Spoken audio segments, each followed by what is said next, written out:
4-chi bob. Oranglardagi to'qinish va majralarning manbasi nima? Bu del qalbinglarni chirmib olgan orzu havaslaringlar emasmi? Sizlar o'zinglar orzu qilgan narsalarga erisholmaganda odam o'ltirishdan yonmaysizlar. Vaholanki, orzu qilgan narsalarga erisholmay, jidal mojaro chiqarsizlar. Sizlar Xudoning tilmaganliginglar uchun erisholmaysizlar. Tilisanglarmi erisholmaysizlar. Chunki niyatinglar yomon bo'lib, o'z orzu havaslaringlarni qondirish uchunla tilaysizlar.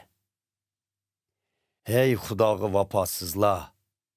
Bu dunyo bilan do'stlikning amaliyotda Xudo bilan dushmanlashish ekanligini bilmabdinglar. Agar sizlar bu dunyoni do'st tutmoqchi bo'lsanglar, Xudoning dushmaniga aylansizlar. Muqaddas yozmalarda Xudo qalbimizga solgan muqaddas ruh bizning Xudoga sadoqatmand bo'lishimizni nihoyat orzu qiladi deyilgan. Sizlarcha bu quruq so'zmi?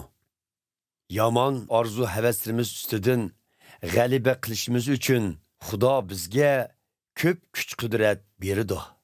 Bu xuddi muqaddas yozmalarda Xudo qarshidir takabburlarga, mehr shafqat qilar kamtarlarga deb yezilganidekdir. Shuning uchun Xudoga itoatmand bo'linglar. Shaytonga qarshi turinglar. Shu chaqdala shayton sizlardan qochadi. Xudoga yiqilishinglar.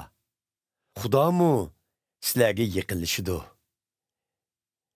Hey gunohkorlar, gunohdan qo'l uzinglar. Hey, hem Xudoni, hem dunyoni do'st tutamiz deguchilar, qalbinglarni pok qilinglar. Qilgan gunohlaringlar uchun qayg'u hasrat chekinglar. Hozir tutib yig'langlar.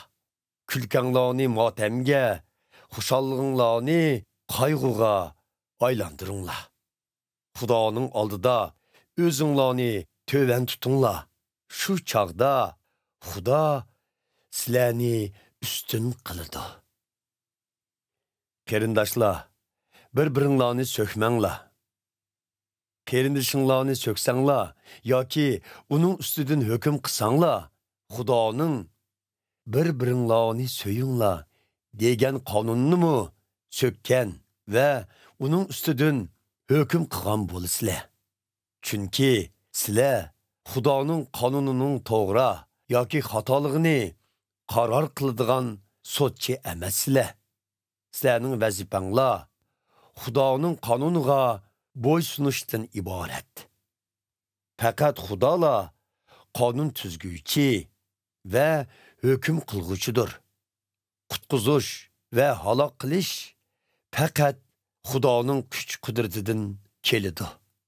Shundoq ekan, boshqalar ustidan hukm qilishga sizlarning nima huquqinglar bor? Ba'zilar bugun yoki ati palon shaharga boramiz. U yerda 1 yil turamiz. Tijorat qilib, ko'p pul topamiz deydi. Bundaq deydiganlar menga quloq selinglar. Ati nima bo'ldiganligini bilamsizlar? Sizlarning hayotinglar xuddi bir damdila paydo bo'lib, yo'qolib ketadigan tumonga o'xshaydi. Shuning uchun Xudo buyursa, o'lmasakla, uni qilamiz, buni qilamiz danglar.